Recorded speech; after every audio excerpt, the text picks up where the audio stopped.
Bismillahirrahmanirrahim. Alhamdulillahil muntaqim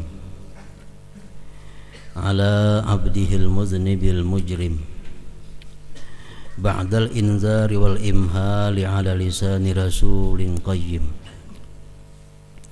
Ashhadu an la ilaha illallah wahdahu la syarika lahul malikud daim wa ashhadu anna sayyidana Muhammadan abduhu wa rasulullah rasulul malahim. Allahumma salli wa sallim wa barik ala safwati bani Hashim sayyidina maulana Muhammadin abil qasim wa ala alihi wa sahbihi wa kulli abdin sa'imin wa qa'im, amma ba'd. Yang kita hormati dan kita cintai para habaib dan para syaraib, para alim ulama, guru-guru agama, muhibbin, hadirin dan hadirat rahimakumullah.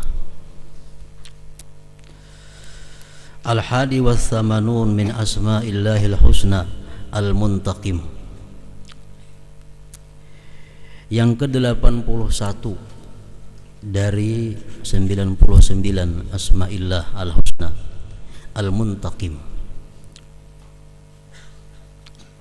Huwa alladhi yaqsimu zuhur al-hutad wa yunakkilu bil junad wa yushaddidu al-iqaba 'ala at-tughad wa dhalika ba'da al-inzari wal imhali marrat. Al-Muntaqim ini adalah Tuhan yang memecahkan belakang orang-orang yang sombong dan menyiksa orang-orang yang berdosa dan mengeraskan siksanya atas mereka-mereka yang menyesatkan orang lain.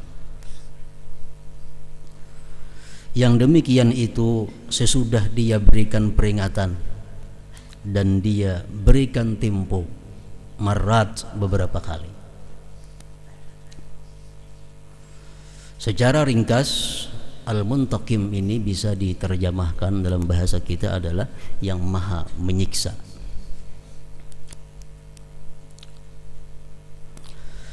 Firman Allah Subhanahu wa taala mengenai Muntaqim ini dalam Al-Qur'an, "Wa man azlamu mimman dzukkira bi ayati rabbih tsumma a'rada 'anha inna minal mujrimina muntaqimun." Siapakah yang lebih zalim daripada orang yang telah diperingati dengan ayat-ayat Tuhannya, kemudian dia berpaling daripada ayat-ayat Tuhan itu? Sesungguhnya kami menyiksa kepada orang-orang yang berdosa itu. Dalam ayat lain Allah Subhanahu wa taala berfirman, "Awala yarawna annahum yuftanuna fi kulli 'amin marratan aw marratain thumma la yatubun wa la hum yadhakkarun." Adakah mereka tidak berpikir, mereka tidak mengetahui, tidak melihat bahwa mereka itu telah diberikan ujian, mereka diberikan cobaan dalam setiap tahun itu sekali atau dua kali, kemudian mereka tidak bertobat dan tidak menjadikannya sebagai peringatan untuk hari-hari yang akan datang. Para muhibbin rahimakumullah, jadi Allah Subhanahu wa taala menyiksa akan orang-orang yang berbuat kejahatan, berbuat dosa. Allah menyiksa itu sesudah dia berikan peringatan, dia berikan tempo beberapa kali, sehingga mereka yang berpaling daripada peringatan-peringatan itu, itulah yang mendapatkan nama Allah Al-Muntaqim ini, yang maha menyiksa itu. Para muhibbin rahimakumullah, di akhirat nantinya tempat ta'alluqnya, berhubungannya Muntaqim ini adalah neraka. Karena di akhirat itu semua hamba-hamba Allah yang berdosa itu disiksa, di mana tempat penyiksaannya itu disebut neraka. Dalam satu hadis Rasulullah SAW bersabda yang dikutip oleh para ulama, bahwa neraka itu ada 7 lapis. Yang pertama disebut neraka Jahannam. Ini neraka yang paling atas, neraka yang paling inting daripada neraka berikutnya. Dan Jahannam ini disediakan untuk orang-orang yang mentauhidkan Allah namun dia berbuat maksiat kepadanya. Artinya orang-orang Islam nang maksiat. Ini tempat penyiksaannya nanti di neraka yang namanya Jahannam. Di tingkatan yang lebih bawah lagi ada neraka yang namanya Laza. Nah, Laza ini menurut para ulama mengutip dari hadis-hadis Rasulullah itu ditempatkan nanti orang-orang Yahudi. Ngarannya Laza. Di tingkatan yang nomor 3 di bawah lagi disebut ada neraka Hutamah. Hutamah ini tempat penyiksaan orang-orang yang Nasrani. Kemudian lagi yang keempat ada neraka yang disebut Sa'ir. Sa'ir ini untuk orang-orang yang murtad, yang meninggalkan agamanya. Yang kelima neraka Sakar. Ini orang-orang yang beragama Majusi. Yang keenam Jahim. Ini untuk orang-orang musyrikin yang menyekutukan Allah. Yang terakhir Hawiyah. Ini untuk orang-orang yang munafik, orang-orang yang lisannya mengaku beriman kepada Allah dan Rasul tetapi hatinya menolak. Innal munafiqina fid darkil asfal min nari jahannam. Orang munafik itu di neraka yang paling bawah daripada jahannam, disebut Hawiyah. Nah, jadi untuk orang-orang yang Islam yang mereka itu maksiat kepada Allah dan tidak tobat, tidak mendapatkan ampunan Allah, ini di akhirat nantinya menempati neraka hukuman yang namanya Jahannam tadi. Rasulullah sallallahu alaihi wasallam pernah didatangi oleh Jibril.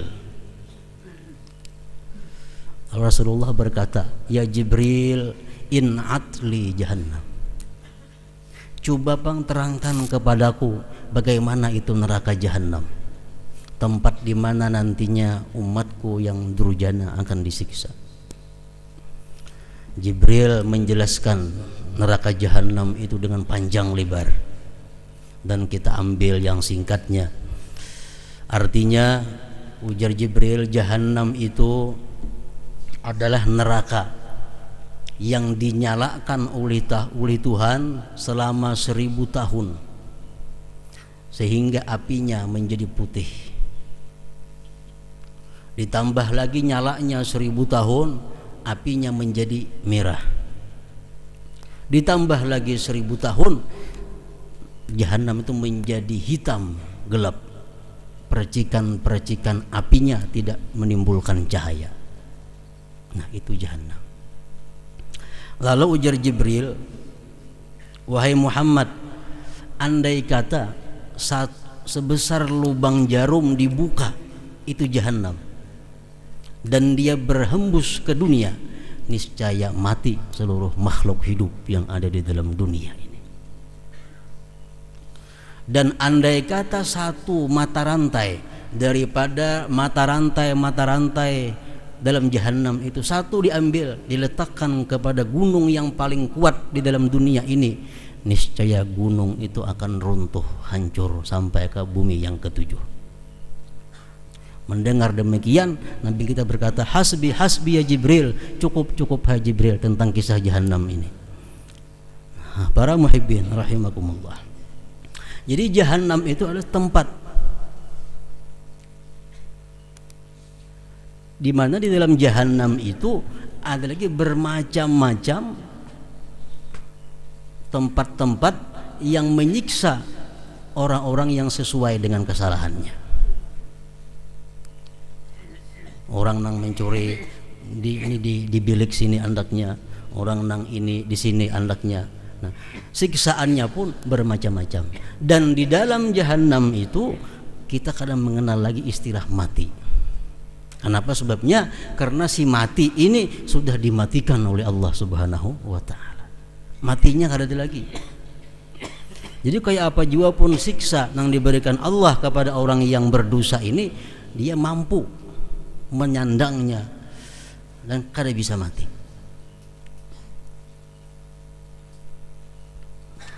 Jadi jauh lebih dahsyat siksaan Allah ini kalau dibanding dengan hukuman-hukuman yang diberikan manusia kepada manusia lainnya.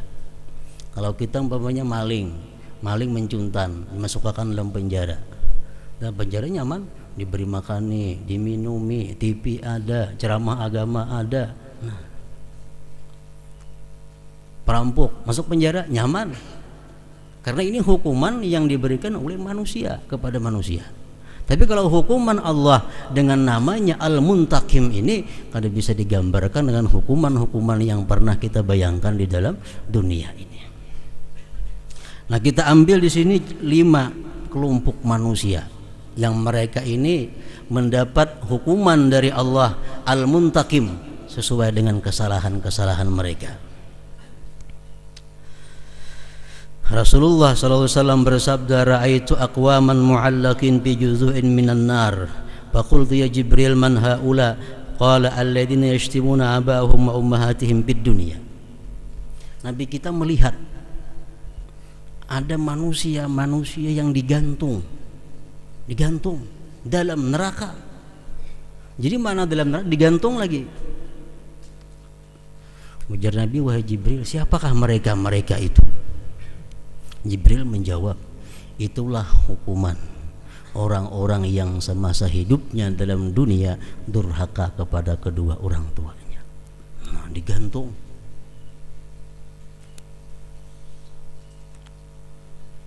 Hadis lain menyebutkan, idza dufina aqu walidayhi asarahul qabar hatta takhtalifa adla'uh. Apabila dikubur, ditanam orang yang durhaka kepada orang tuanya ini. Orang yang durhaka ini dikubur, begitu kita tutupi, langsung dia dihimpit oleh kubur sampai terselisih tulang selangkanya. Nah, ini siksaan yang sangat dahsyat. Al-Muntakim, Allah Maha menyiksa terhadap orang-orang yang berdosa. Nah, adalah hukuman kita macam itu, manusia memberi hukuman kepada. Ini contoh hukuman yang diberikan Allah kepada manusia yang durhaka.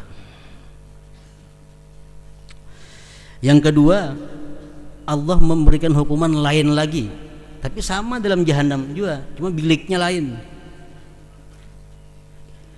Fi butunihim hayatun wa aqarib tura min zahiri butunihim. Ada manusia-manusia yang perutnya besar, dari luar kelihatan, dalam perut itu ada ular dan kala. Nah, kujiak, teriak ini manusia. Ujar Nabi, wahai Jibril, siapa mereka itu? Jibril mengatakan, haula akilun riba. Itu orang-orang yang dalam dunia makan harta riba, makan duit bunga. Nih kena dalam perutnya ular, kala. Dan berapa lama dia demikian menghadapi siksaan tergantung daripada syafaat Rasulullah sallallahu alaihi wasallam nanti. Jadi amun si orang riba ini mungkin inya banyak berselawat kepada Rasulullah, mungkin si orang riba ini mencintai keluarga zuriat Rasulullah, mungkin lebih cepat dapat syafaat daripada Rasulullah. Nah, ini riba. Yang ketiga, contohnya, ujar Nabi kita, inna fi jahannam wadiyan ismuhu jubbul huzun. Di dalam jahanam itu ada jurang yang disebut jubbul huzun. Dalam jurang itu berbagai macam jenis binatang buas terkumpul. macam-macam binatang buas, kebun binatangnya di situ. Dan semua binatang buas itu daripada api diciptakan. Nabi kita bertanya, ya Jibril, ini apa jurang yang demikian dalam? Nabi ujar Jibril alaihissalam, ini jubbul huzun, disediakan Allah lizzunat, untuk orang-orang yang suka berzina, untuk mereka yang suka melakukan perzinahan, ini dimasukkan dalam jubbul huzun. Begitu masuk langsung diserang oleh binatang-binatang buas.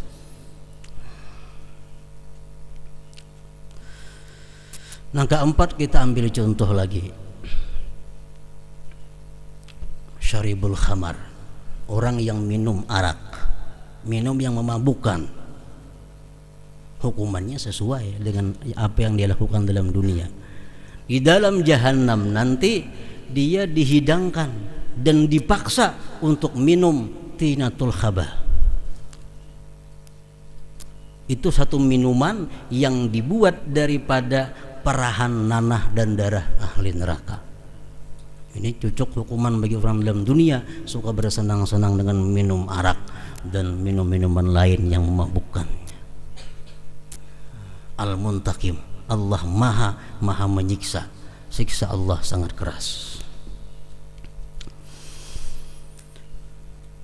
Yang keempat kita ambil contoh lagi, siksaan Al-Muntakim yang berikan kepada orang-orang yang mutahawinun bis salah, orang-orang yang memperinting sembahyang. Sembahyang kada jadi masalah. Sembahyangnya pas kada jadi soal. Ini orang yang memperinting sembahyang. Dalam beberapa hadis disebutkan bahwa kalau untuk yang satu ini paling berat siksaannya. Orang yang memperinting sembahyangnya.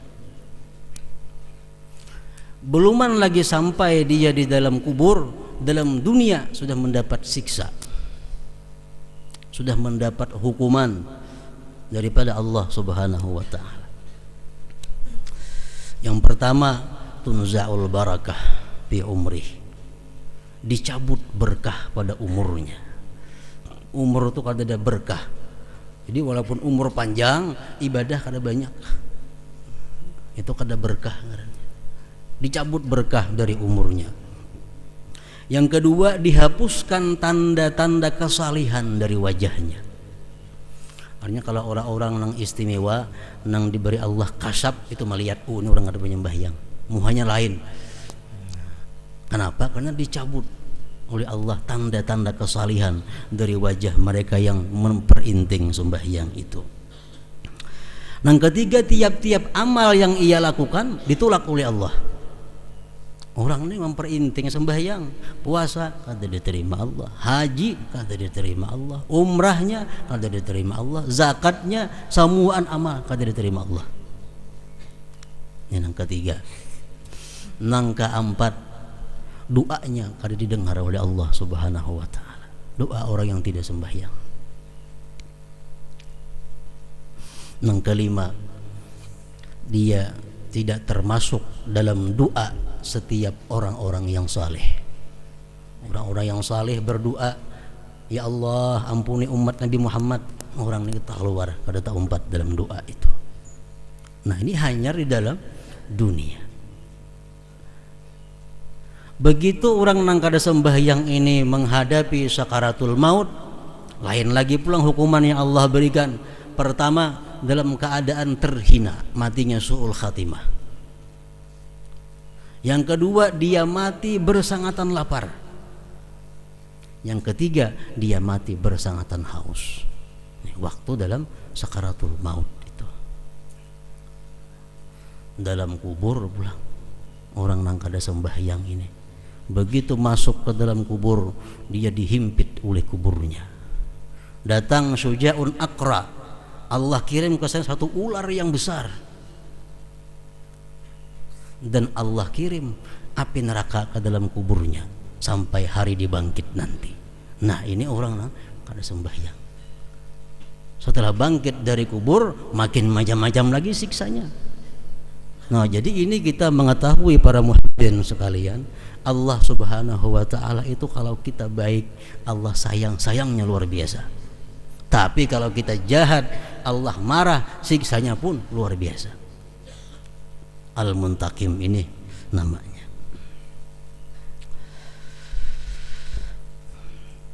Kemudian al-mu'min bismillahil muntakim ay yakhafallah khaufan yanzajiru bihi anil ma'siyah. Kita sudah beriman Allah Maha menyiksa. Al-Quran ada nasnya, hadis Nabi ada nasnya. Kita yakin bahwa Allah itu Maha menyiksa kepada hamba-hambanya yang berbuat dosa. Nah, bila kita yakin demikian, kita pasti takut kepada Allah Subhanahu wa ta'ala. Pasti takut. Takut yang membuat kita berhenti, berjauh daripada hal-hal yang maksiat kepadanya. Namun kita ada takut mendengar kayak tadi, iman kita sangat tipis. Orang yang percaya bahwa Allah itu Maha menyiksa pasti takut kepada Allah Subhanahu wa taala. Dan takut ini sampai di mana? Nah, samuan takut lawan Tuhan, takut, samuan takut. Tapi kadang-kadang takutnya ini kadang sampai kepada batas yang ditentukan. Takut yang sampai pada batas ditentukan adalah takut yang membuat kita jauh daripada maksiat. Nah, ini sudah pas takutnya ngarannya. Kalau kita takut kepada Allah tapi kita masih berani melakukan maksiat, ini takutnya belum cukup kadarnya. Nah, jadi takut kepada Allah Subhanahu wa taala. Rasulullah sallallahu alaihi wasallam bersabda, "Ma min 'abdin mu'minin takhruju min 'ainihi dam'atun wa in kanat misla ra'si dzubab min khasyatillahi ta'ala, thumma tusibu syai'an min harri wajhihi illa haramahu Allah 'alan nar." Ujar Nabi kita, tidak ada dari seorang hamba yang keluar dari kedua matanya satu titis air mata walau sebesar kepala lalat. Kemudian dia sapukan ke wajahnya air mata tadi karena takut kepada Allah. Dia hapuskan air matanya ke seluruh mukanya. Allah haramkan wajah itu dimakan oleh api neraka. Nah, tengah malam kita membayangkan betapa siksa Allah. Kita bayangkan kelakuan kita betapa beraninya kepada Allah. Kita bayangkan bagaimana andai kata kita disiksa oleh Allah. Nah, dari bayangan-bayangan itu timbul air mata kita. Nah, lakasi hapusakan ke seluruh muha. Karena setiap tubuh nang kena air mata daripada takut lawan Allah, itu diharamkan Allah anggota tubuh itu dimakan oleh api neraka. Dalam hadis lain Rasulullah mengatakan, la yalijun nara ahadun baka min khasyatillah, tidak masuk neraka, kada akan masuk neraka orang yang selalu menangis karena takut kepada Allah. Ini gawiannya menangis bila keingatan tentang dosanya, keingatan tentang azab Allah, keingatan tentang perkasaannya Allah, menangis. Nah, orang yang macam ini la yalijun nar, tidak akan masuk ke dalam neraka. Allah Subhanahu wa ta'ala berfirman dalam Al-Quran surat Ar-Rahman, waliman khafa maqama rabbih jannatan. Orang yang takut kepada Tuhan itu diberi Tuhan dua surga. Jannatan, dua surga. Oleh ulama tafsir disebutkan yang pertama jannatul ma'rifah fid dunya, surganya ma'rifah di dalam dunia. Yang kedua jannatus sawab fil akhirah, surga balasan nanti di akhirat. Nah, orang yang takut kepada Allah Subhanahu wa ta'ala itu. Para muhibbin rahimakumullah. Jadi masalah takut kepada Allah ini kalau kita simpulkan, takut itu terdiri dari tiga. Pertama ilmu. Kita tahu bahwa Allah punya siksa yang sangat dahsyat. Kita tahu Allah punya neraka jahanam. Kita tahu Allah akan menyiksa orang-orang yang durjana. Nah, dari pengetahuan itu timbul satu keadaan. Nah, yang kedua keadaan. Takut terdiri dari ilmu yang pertama, yang kedua keadaan. Setelah kita tahu macam tadi timbul dalam hati kita satu keadaan. Keadaan itu apa? Bisa menangis, bisa pucat, bisa bergetar tubuhnya. Ujar Nabi bersabda yang artinya orang-orang yang bergetar tubuhnya karena takut kepada Allah, guguran dosanya seperti gugurnya daun-daun yang kering di pohon yang ditiup angin. Para muhibbin rahimakumullah. Jadi yang kedua keadaan menangis, keadaan pucat, keadaan kita ini menggetar awak kita.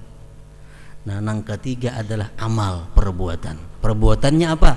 Menjauhkan diri daripada maksiat, berhindar daripada maksiat. Jadi takut ada tiga. Pertama ilmu. Orang yang kada tahu pada Tuhan itu punya siksa, ada mau takutan lawan Tuhan. Tahu dahulu, belajar dahulu kayak apa tentang sifat-sifat kebesaran Allah, kayak apa siksa-siksa Allah. Belajar tahu, timbul kita keadaan di mana kita ini takut. Orang takut itu biasanya menggetar atau pucat, bisa menangis. Nah, itu keadaan. Dan menjauhi yang dilarang Allah. Dalam hadis Rasulullah SAW bersabda yang artinya ada 7 kelompok manusia yang dapat naungan Allah pada hari yang tidak ada naungan pada hari itu. Salah satunya siapa? Orang yang takut kepada Allah. Dicontohkan oleh Rasulullah seorang laki-laki yang kaya, yang pernah melamar seorang perempuan kemudian ditolak lamarannya. Beberapa hari kemudian, bulan kemudian, perempuan yang dilamar tadi datang kepada laki-laki itu hendak meminta sesuatu karena dalam keadaan sengsara. Ujar laki-laki itu, ayo aku beri engkau apa yang kau inginkan, asal ikam mau mengabulkan permintaanku, yaitu apa? Melakukan perzinahan. Karena si bini-bini dalam keadaan sengsara, dia mau, dia siap melakukan perzinahan. Begitu laki-laki ini sudah siap hendak melakukan perzinahan, dia ingat kepada Allah dan dia berkata, "Hai fulana, ana akhafullah, aku takut kepada Allah." Sehingga kada jadi melakukan perzinahan itu. Nah, ini manusia macam laki-laki inilah yang akan dapat naungan Allah pada hari tidak ada naungan selain naungan Allah Subhanahu wa taala. Jadi takut kita kepada Allah mesti jadi rem untuk berbuat maksiat. Ada keuntungan yang banyak, bunganya ganal, persennya tinggi, untungnya banyak, tapi riba. Aku takut kepada Allah karena perutku hibak lawan kala, ular macam-macam kada bani. Ini takut nang benar-benar takut ngarannya, mundur daripada melakukan maksiat. Nah, buah keimanan yang pertama kepada nama Allah Al-Muntaqim adalah takut kepada Allah Subhanahu wa taala, benar-benar takut. Yang kedua, ayyantaqima aduwah, bahwa dia yang beriman kepada Al-Muntaqim ini, dia menyiksa, menghukum akan musuhnya. Nah, kalau kita ada musuh, kita hukum akan musuh kita itu sesuai dengan keimanan kita kepada Al-Muntaqim. Ayyantaqima aduwah, bahwa dia mesti menghukum, mesti menyiksa musuhnya. Wa a'da aduwihi nafsuhu allati baina janbai, dan perlu kita ketahui bahwa musuh yang paling musuh adalah nafsu kita yang ada di dalam tubuh kita ini. Nah, kalau kita berani menghukum nafsu kita, kita berani menyiksa nafsu kita, itu adalah buah keimanan daripada Al-Muntaqim ini.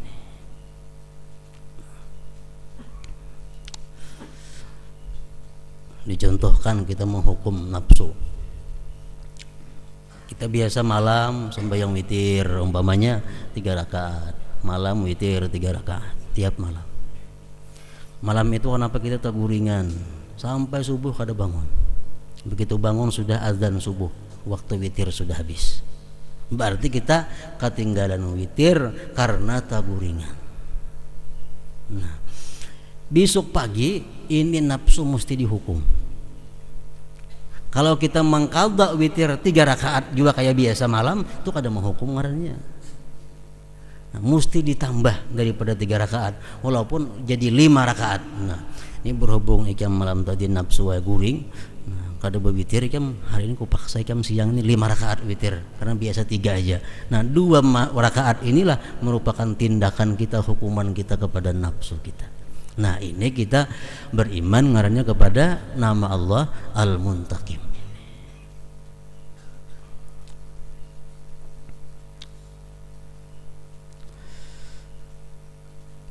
Nah, kemudian yang ke-82 nama Allah Subhanahu wa taala Al-Afu, yaitu yang Maha menghapuskan segala dosa dan kesalahan.